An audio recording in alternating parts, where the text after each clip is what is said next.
and we're going to get started. So I'm going to switch over my screen and begin the presentation. So let me make sure I'm doing all these things the right way. Make my screen bigger. I hear somebody, I think it's you, Ferris. Here we go. And I'm also going to broadcast this on Facebook. So how about that? We are going to broadcast this as well on the TCN page so others can join. Somebody's not muted. So hopefully you had a good, safe weekend and that you are ready to go.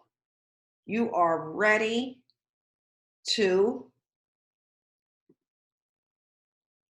be emotionally intelligent. So let me share my screen. And I will do that in this way. Share.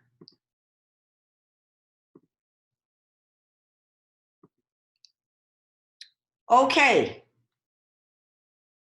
And I also have someone in joining us who is Christy Pless, who will be assisting me in terms of helping with questions and managing them through the chat box. All right, so we are ready to go. Today we're going to be talking about emotional intelligence.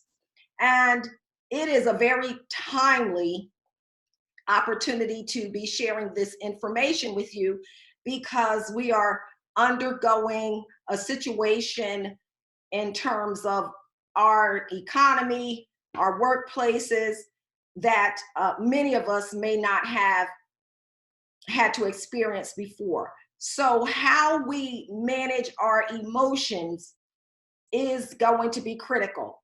Now, the information that I'm sharing before this virus crisis has been a top training for many organizations like your Googles, your Facebook, Microsoft. And there is a reason for that because Forbes listed the top 5 skills necessary to be successful in your life and in your career. And one of the top 5 was your emotional intelligence. So I want to begin by sharing how impactful emotional intelligence can be in helping you to succeed. I was reading an article in INC magazine. There was a gentleman who worked in the auto industry. So he was a car salesman and he got laid off. Now, this was like a month ago that I read this article, and he got laid off. And instead of him sinking down in his emotions, because he was such a good car salesman, people kept contacting him. Well, can you help me get a car? Can you help me get a car? And so what he did was decide to use his skills and create another opportunity for himself. Because when you are emotionally intelligent, you are able to manage your emotions in a way that helps you to problem solve. It helps you to be a more critical thinker, and you have more clarity and focus when you are not so emotionally driven by your decisions. So what he ended up doing was starting his own business in which he created a way to serve his customers while still doing what he loved. So when people would contact him, he made arrangements to do a business that would connect them with getting their car without them having to be in the process. So he works with the car dealerships and the bankers, and you just tell him what kind of car you need, and what his business does is he works with those organizations, gets a kickback from them, so it's no cost to you, to streamline that process so you don't have to sit in a car dealership 8 hours a day. I shared that whole story because instead of him being negatively impacted and driven by the emotions of being laid off, he used his emotions to find an opportunity to still serve and create a new opportunity for himself. So let's talk about, by definition, what is emotional intelligence? Emotional intelligence is our ability, okay, my screen's freezing. Emotional intelligence is how we perceive, understand, manage, and use our emotions.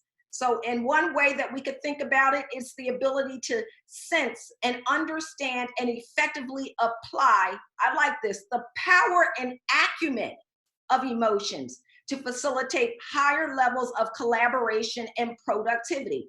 So emotional intelligence is important because it helps us to build relationships. It helps us to be more aware of who we are.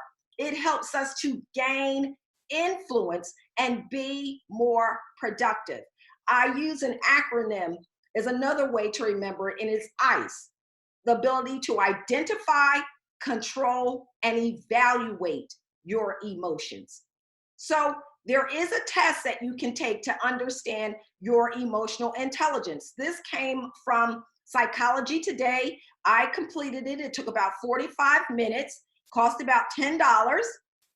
And you'll be asked questions like, I tend to postpone or avoid discussing touchy topics. Is that completely true or completely false or somewhere in between? I have a certain compulsive habit that I just can't seem to stop. For example, overeating. Is that completely true or completely false?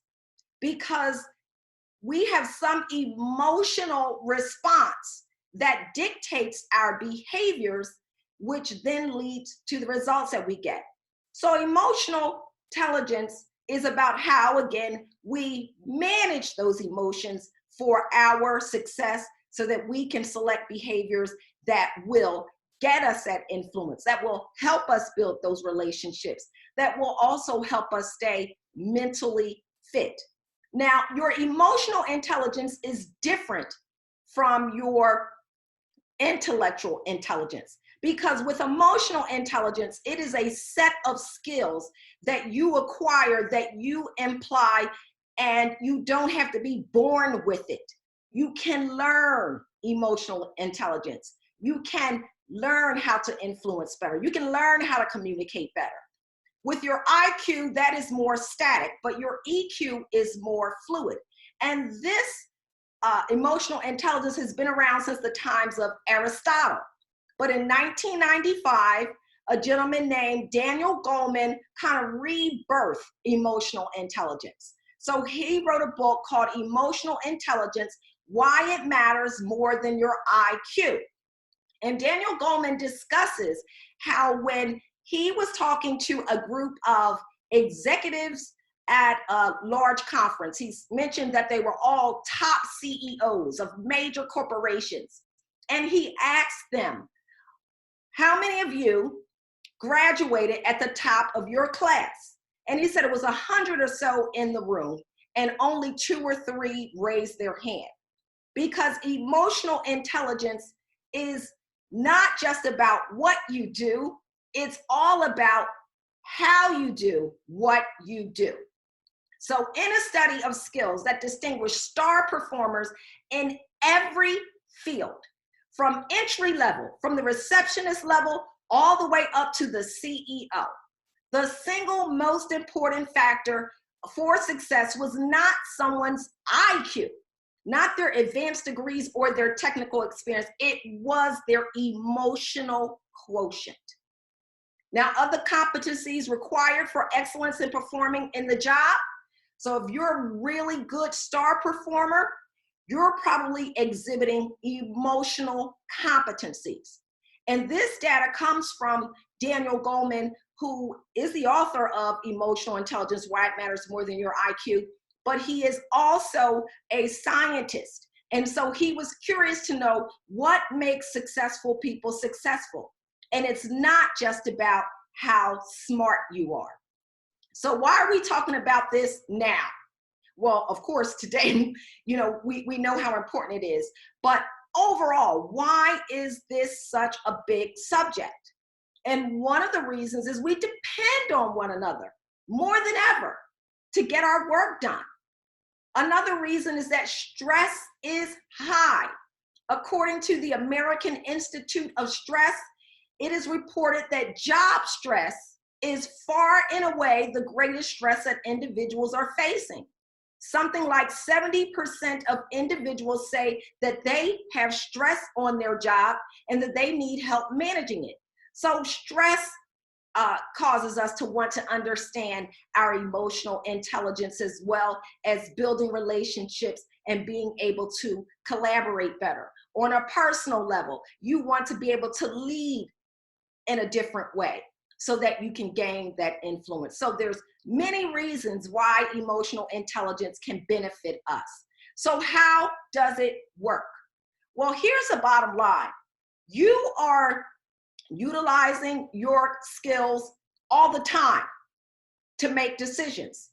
But when you are emotionally intelligent, not only do you understand what you're feeling, but you use that understanding to alter your behaviors so that you become more competent in how you respond in situations, and that leads to good decision making, outstanding performance, and your ability to build relationships that will help you to succeed.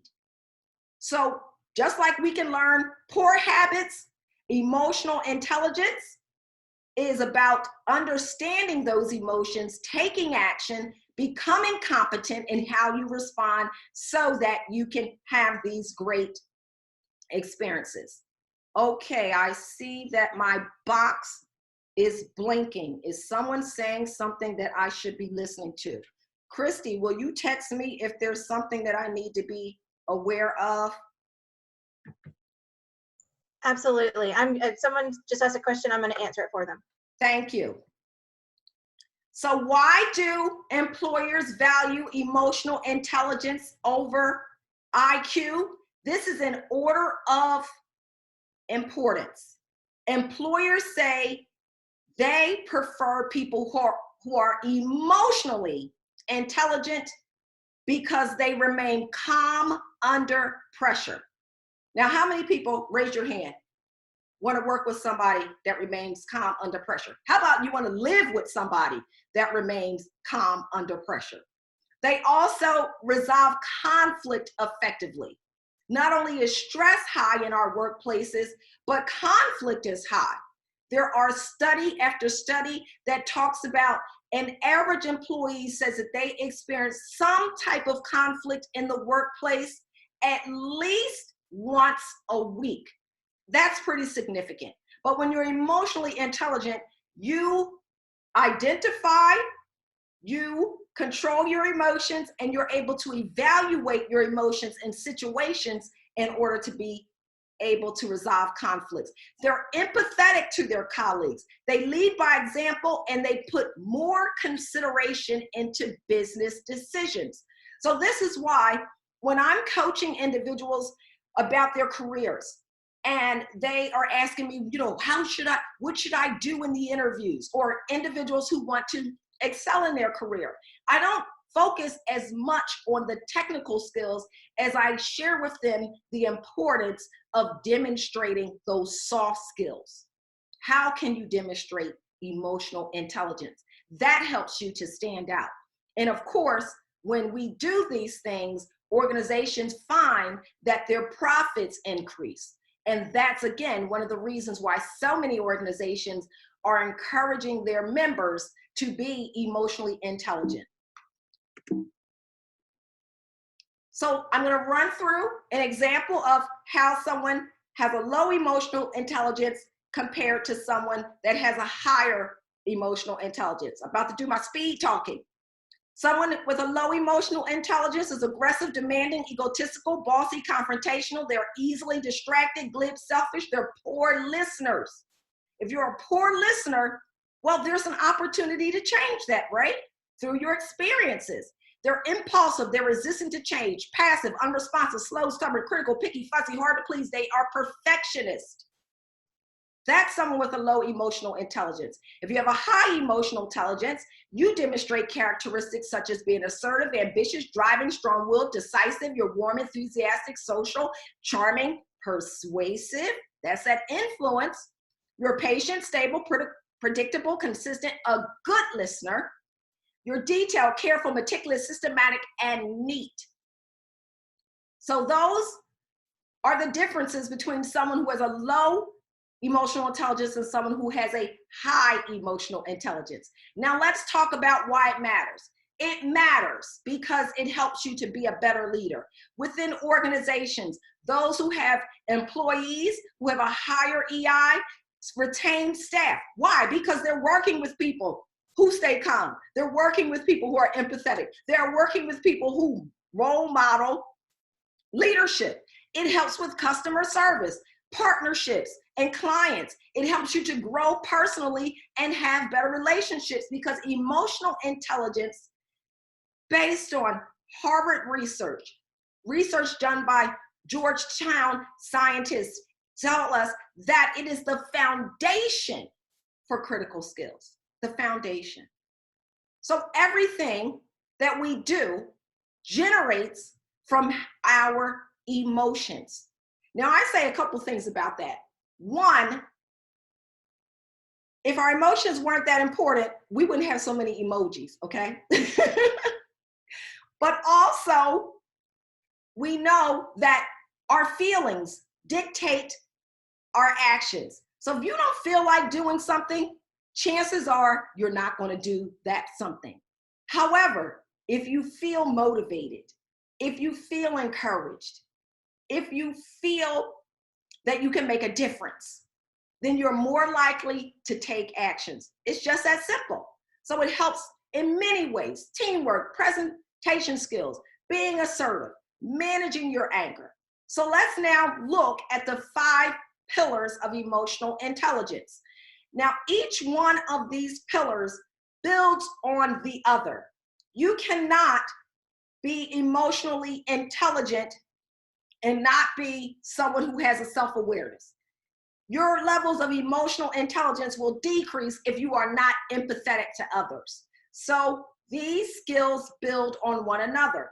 So let's begin with the first pillar, which is self-awareness. People who are emotionally intelligent maintain a good understanding of their own emotions and how their emotions impact people around them. Now, I remember in my days of corporate America, and I had a boss who, he tried his best. We were a top team, but he had very little self-awareness because he would say things and do things thinking he was motivating us, and we were all like falling apart. So although we were a top team, you know, his self-awareness led to us feeling devalued. It left us feeling like we weren't important. He was not aware of how he was communicating that was impacting us negatively. Self-regulation or self-management. So people with a high emotional intelligence don't suppress or repress their emotions, but they employ judgment when expressing them. They're motivated. They're optimistic. We're driven by an inner motivation, regardless of pay, regardless of title. So you don't have to be a CEO. You don't have to be a vice president. If you are motivated beyond your title, those people really demonstrate emotional intelligence. The 4th pillar is empathy. In order to succeed in life, it's important to be empathetic. So it means you have a high degree of compassion and understanding for others. And then the last pillar is our social skills. So when you have a high emotional intelligence, you're able to develop trust and rapport with other people. So we're going to dive down into each of these areas. and focus on self-awareness. I want to begin by saying Aristotle said self-awareness is the beginning of all wisdom. When you are more self-aware, you are a more confident person. And when you are more confident, that means you are more willing to take risk because you understand yourself. And when you are willing to take more risk, you're more able to succeed and experience different things. So self-awareness is understanding how you're feeling all the time, understanding how your feelings affect the people around you, and having a sense of your self-worth and capabilities. That's very important because as you are trying to build influence with others, as you want to improve relationships, you have to know who you are and how you are feeling. So when I do this class live, I ask individuals, what are the emotions that you experience in an 8-hour workday? And maybe you want to put that in a chat box and engage with others. 8-hour workday, what are the emotions you're feeling? Well, we get a whole range. Look at that. We could be amused, delighted, exhilarated. We could be happy. We could be shy. We could be hopeful. We could be angry. We could be afraid, appalled. We could be disgusted, exhausted, sad, annoyed. In 8 hours, we could have a whole range of emotions. I think about when I was working in corporate, and a typical example might be, I'm getting up in the morning and I'm getting ready, and then I go to take a shower. Well, there's no hot water. So then I'm like, that's okay. I come downstairs, I grab coffee up, all out of creamer. All right, then I get in the car. I start driving. Now I'm running late. So like I'm rushing. I'm trying to get past people, get to work. I have to walk what seems like a mile because I'm so far away. My favorite parking spot is not available. Before I even get into the office, I have experienced a whole range of emotions. So what emotions if I'm not aware when I walk through that office door of what I brought in, that could determine how I engage with people over the next hours. So we think about what our emotions are, but look, our emotions can really have layers to them. So if you say, well, in a given workday, I'm sad, that could mean guilty, ashamed, depressed, lonely, bored, tired. And from that, it could be remorseful, stupid, inferior, isolated, apathetic, sleepy. Do you see? So we can experience a lot of emotions throughout our day, and it's important that we have an awareness of that so that we know how to then take the actions in order to change, self-regulate, self-manage, so that we're able to control our emotions or redirect these impulses and mood that we have, to think before we act, and then to hold ourselves accountable when we make mistakes.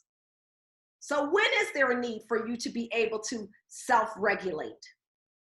Could it be when you have a deadline and someone comes in, barges in your office, or sends you an urgent email, and you really needed that time? So you, instead of saying, get out of my office, or I don't have time for you right now, if we are able to self-regulate, then we are able to respond not based on our impulses or mood, but we're able to respond in a way that demonstrates that we can remain calm under pressure and we can self-regulate.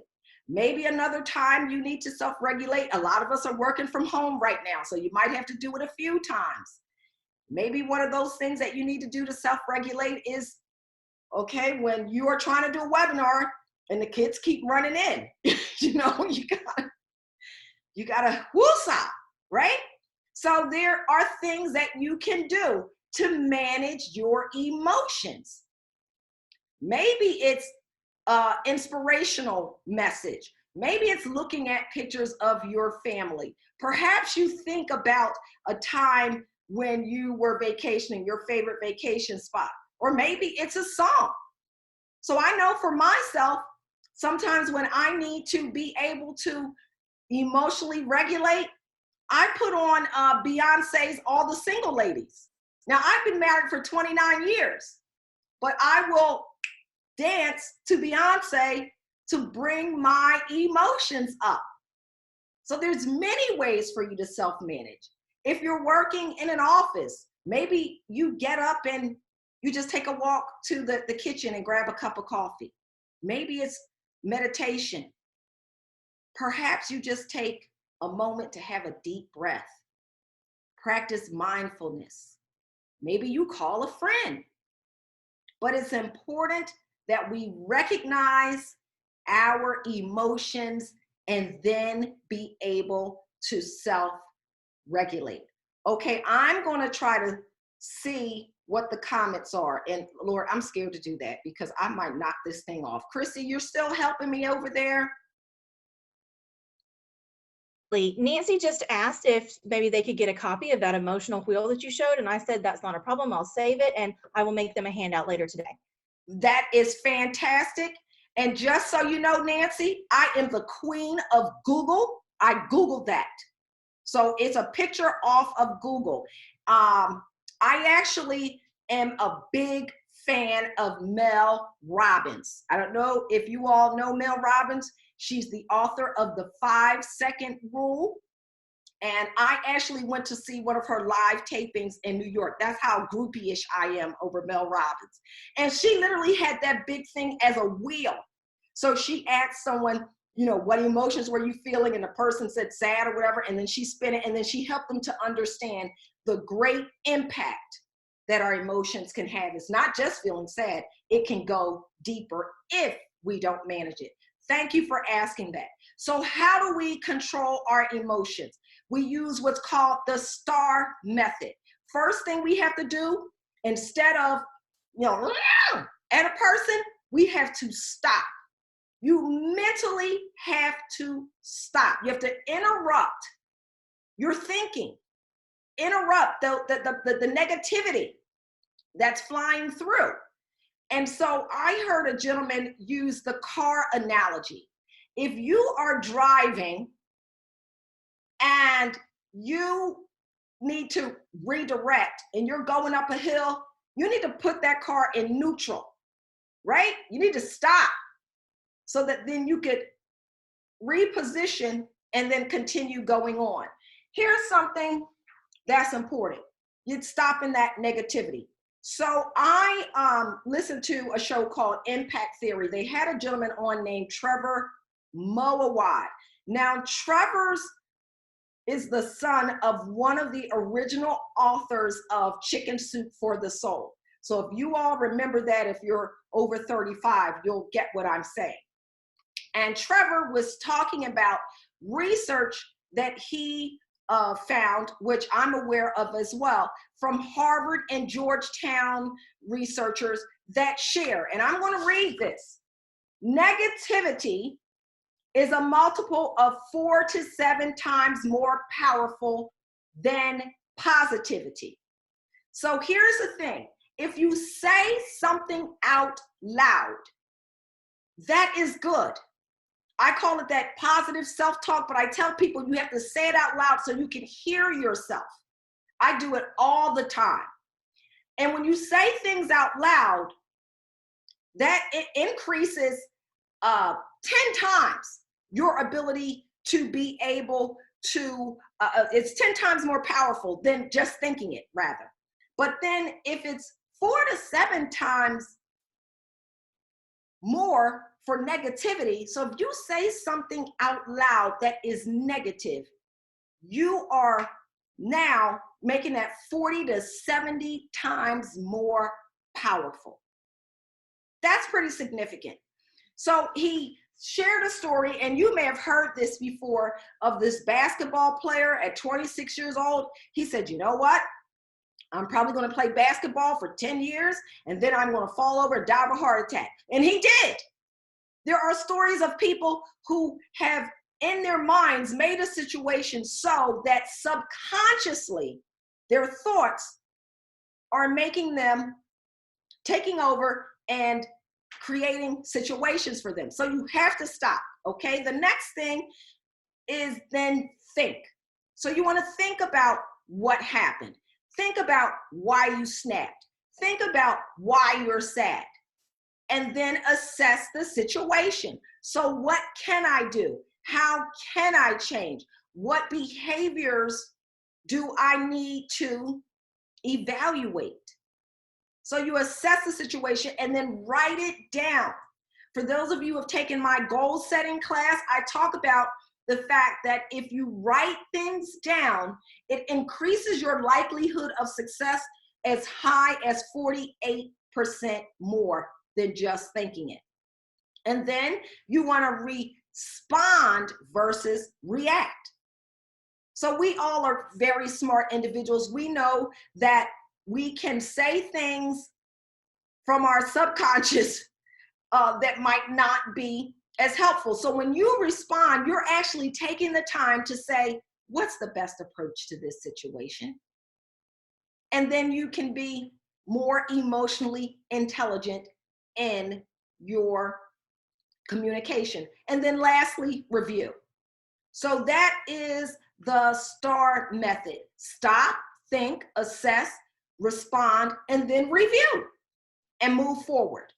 So the next pillar is motivation. So we're now aware of our emotions. We're taking accountability. We know how to self-regulate or manage our emotions. So it doesn't mean that we're not feeling the emotions. It's that we know how to repress them so that we can demonstrate our EI skills. So when you're motivated, how can we tell if someone is passionate about their work? Well, we see a few things in those individuals. They operate in excellence. They align with the goals of the group or organization. They're ready to act on opportunities, and they are persistent despite obstacles and setbacks. That's how you know someone is motivated. It's not about their title. It's not about how much money they make, but they are passionate about what they are doing. And that alone can help to build your influence, can help the way that you communicate, can help you to be able to collaborate better with individuals, which then leads to greater productivity. So you need to know what motivates you and what demotivates you, because then we're going back to having a self-awareness. So what motivates you? Maybe you put that in the chat box. And then know what demotivates you. Because when you know what demotivates you, I always say, you know what to stay away from, but you also know, okay, that's a trigger for me. And so I'm going to have to practice to make sure that I'm managing that situation and my emotions so that I can demonstrate emotional intelligence. Now, the next pillar is empathy. And I myself personally believe that this is one of the critical pieces of emotional intelligence. So it's understanding how to uncover the needs and desires of those that we want to connect with, even if those people don't clearly know what they're looking for themselves. You may have seen definitions of empathy as being able to see with the eyes of another, hear with the ears of another, that sort of thing. But people who are truly empathetic demonstrate emotional intelligence, and they are able to connect with individuals that then builds trust, builds rapport, and builds relationships. So Daniel Goleman, in his other communication, The New Science of Human Relationships, says, when we focus on others, our worlds expand. Our own problems drift and seem smaller, and we increase our capacity for connection or compassionate action. And today, more than ever, I personally believe it's important for us to be empathetic. if you are a leader of individuals and now your teams are working remotely and they're having challenges, we have to demonstrate empathy. We have to demonstrate our leadership skills to support them. You have to get out of the way of yourself and find ways to support the people who you manage. So empathy is key. I'm going to see if we can watch this video with Daniel Goleman. Let's do it. You know, there are 3 kinds of empathy. This really I didn't know it until I read it here. But yeah, right. Three kinds of empathy. Yeah, one is cognitive empathy. That means I understand how you see things, what your perspective is. You know that old saying, walk a mile and the other person shoot. Technically, it means I know what mental models you have. I know what language to use, so you'll understand me. Yeah. So that's one complete set, and it operates in one part of the brain. And almost impossible to be truly successful in the world without some exactly. of that, isn't it? You've got to have that. You've got to have that. Yeah. And lots of people have bosses who are not. Absolutely. Or managers who are not. Yeah, or spouses. Or spouses who are not, which makes for poor connection and bad poor communication and a lot of problems yes. like at work. The second kind is it's a different part of the brain. It's the social brain, we call it, and that's sensing in yourself immediately what the other person is feeling. That means rapport. And you're only going to have rapport if you pay full attention to the other person. You're going to have chemistry. Right. If both of you are paying. And if you're not, you're distracted. I'm checking my thing. Not going to happen. So there's this emotional empathy. The third kind is very important, and it's underrated. It's called empathic concern. It means if I have someone in my life who's in distress, I'm not just going to feel it. I'm going to want to help them because I love them. It draws on a third part of the brain, which is we call it the ancient mammalian system for parenting. Yeah. It's like a parent's love for a child. If you have that love for someone, then you're going to be there for them. And that's a different kind. It's different than cognitive, different than emotional. And so the self-awareness, the ability to manage your emotions, having empathy also leads to the next thing, and that is having great relationships. I mean, automatically, you put it all together. Yeah, if you do those three things, you're going to have a better relationship. Think about it. If you're out of control, you can't manage yourself. You're going to have a terrible relationship. If you don't tune in, you don't know what's going on with the person, you're going to be off. So you need to have all of those 3 to have a good interaction. Hi, YouTubers.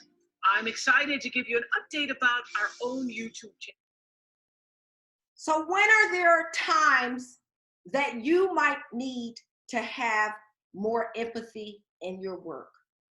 Could it be when one of your coworkers is having a challenge with the project?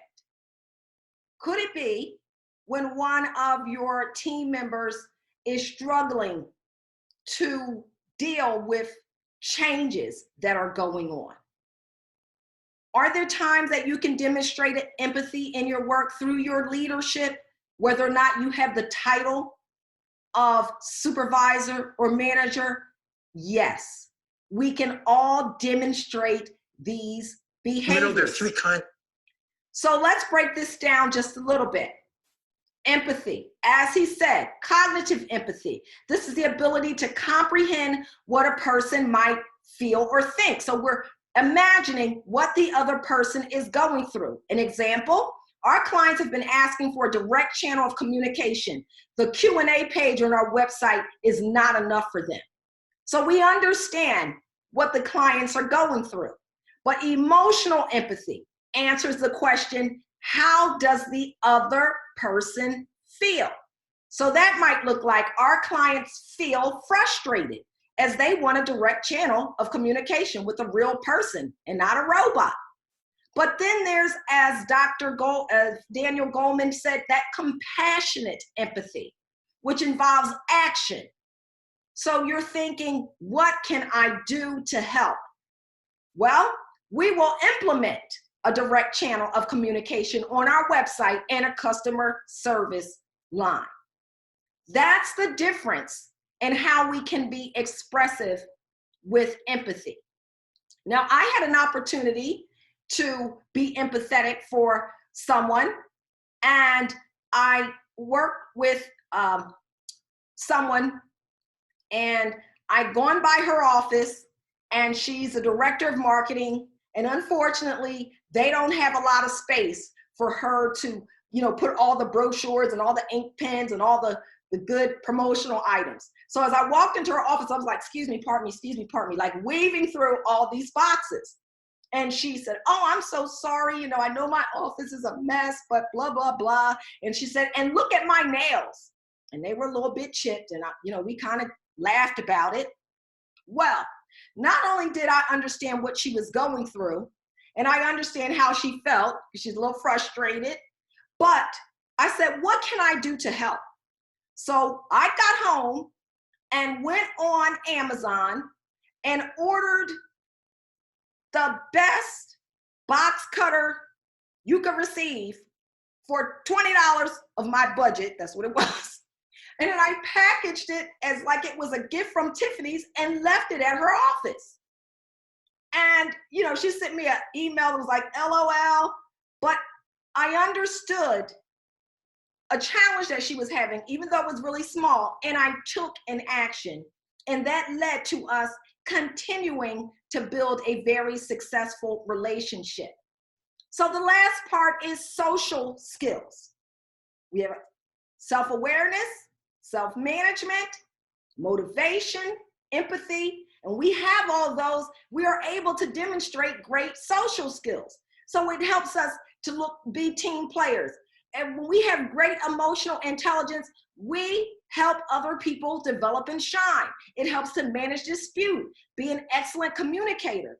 Someone who has a high degree of emotional intelligence is masterful at building and maintaining relationships, and they are also influencers. So you can see how demonstrating those skills will enable you to be able to impact other people, collaborate better, and then also be more productive. But I say we need to take that a little further. So how do we increase our social skills? By being curious, by getting to know people, by valuing others, by understanding how we can provide value to them. So we have to go beyond what we do. And you might ask questions like, what do you like most about your job? What's one exciting thing you're working on right now? What challenges are keeping you up at night? You're asking questions because that's going to help to inform you, but it will also inspire conversations that can build your relationship. What types of opportunities are you looking for beyond what you're currently doing? How can I help you? Try this one. What do you do for fun? So one of the ways that through my own curiosity, I know that it can lead to new opportunities. So here I am. There I am. I am flying a drone. How did this happen? Well, I met someone. Her name is Kim Players. She owns a company called Master Your Drone. I started asking questions. Next thing you know, I'm becoming a drone queen. And through my engagement with drones, because of my curiosity, it led to other opportunities which helped me to build relationships. There are many people who fly drones that I would have never met and been able to develop relationships with had I not been curious. So where's there a need or opportunity for you to have better social skills, to build relationships and improve your network, to collaborate better? Think about asking these types of questions so that you can better engage with individuals. And then be generous. When we're generous, we're demonstrating the value that we bring and how it can benefit others. Realizing that we all want the same things, we might just take different paths. So be generous with your time. You can mentor a colleague. You can volunteer at a nonprofit organization. You can make a recommendation for someone. There's many ways that you can demonstrate generosity, but I especially share with your time. So here's an example Many of you may know Lynn Williams, but I recommended Lynn as a nominee for the YW's tribute to exceptional women. Lynn posted on her social media, honored for the nomination, special thanks to Adrian. So this is a way that I am being generous. I'm using my influence currency in order to lift Lynn and recognize her. And then Lynn says, and then I responded, Lynn, I'm so proud of you. You're amazing. And then she wrote, Adrian, you're great too. But this is how we can improve our emotional intelligence, and then other people can see it. So Lynn is being recognized, but then she recognizes me. It's a circle, and it helps people to understand how emotionally intelligent we are, and how we are empathetic to one another, and how we are collaborating, and how we can be productive together. So I say recognize a need and then address it. That's how you will build your emotional intelligence. And when I did that with the executive by purchasing a box cutter, it enabled us to have a better relationship, grow our relationship. And then I didn't even know she did this. It was on Amazon that I found. She said, I've had the pleasure to work with Adrian, and we go on down and says, I can attest that she is living the teachings in her book. Because when you are emotionally intelligent, it's almost like defining your brand. You just live it. People will recognize that, and that will enable more opportunities for you. Because I want to tell you, I wasn't always the smartest. I wasn't the top in my college graduating class. I worked with individuals who had Ivy League degrees, and I had a 2.75 in economics from Penn State, but I was able to develop relationships.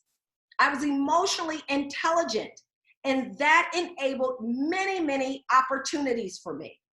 So how can you raise your emotional intelligence? Practice how you feel.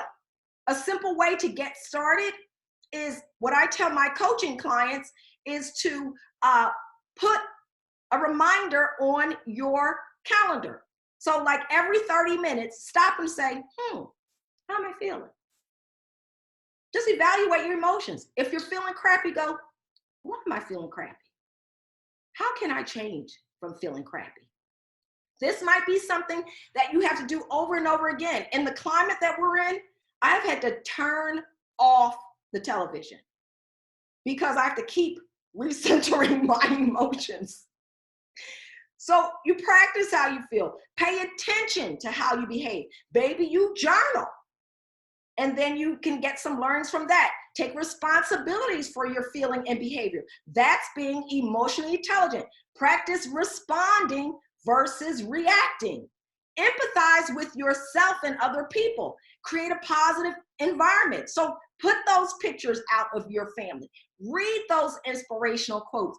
Clean off your desk. Listen to your music. And then be kind and generous. All of those are quite easy ways that you can raise your emotional intelligence. And that will help you to be a better influencer and be someone that others want to work with. So the ultimate impact of emotional intelligence, especially in our workplaces, is that it helps us to improve relationships, enhance our skills. We develop character and personality. We can exceed the expectations of our clients, customers, and partners, and we can achieve personal and organizational goals. That is what you can expect when you demonstrate emotionally intelligent behaviors. So I want to let you know that we have 2 other programs. Next Monday at 12 p.m., I'm going to be talking about effective communication. And then on April 6th, we're going to be talking about personal branding. And you can go to the TCN website to register for both of these or email us. And then I'm also offering a Change Your Habits download. So maybe you need to work on your emotional intelligence, how you respond, because this might mean we need to make some changes. So if you go here, you can download this habit download. And the habit download is about changing your behaviors in 21 days. So I'm going to stop sharing so that I can take questions. All right, let me put the screen bigger. And let me see if I can see, okay, how I can see in the chat box. Where is my chat box? Here we go. All right. Are you able to hear most of the time? Okay, is there someone get emotional intelligence? Well, good question. Anything? Thank you, Diane. All right, any questions that you have? I'd be glad to address them. Thank you, Chris. I don't see any questions. So I want to share this one last thing if you're still holding on. I think we're over our 1 hour. Oh no, we got about 5 more minutes, but I want to share this one thing with you.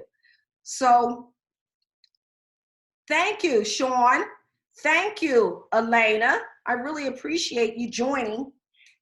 So Trevor Noah also talked about this story because his dad was had attended, and this is years ago, his dad had attended this, what do you call it? What's the name of that group that, Toastmasters. So his father talked about how he had heard this successful entrepreneur share a story. And I think that this is a great way for us to understand the importance of us being persistent, being emotionally intelligent, and how we think impacting the behaviors that we take.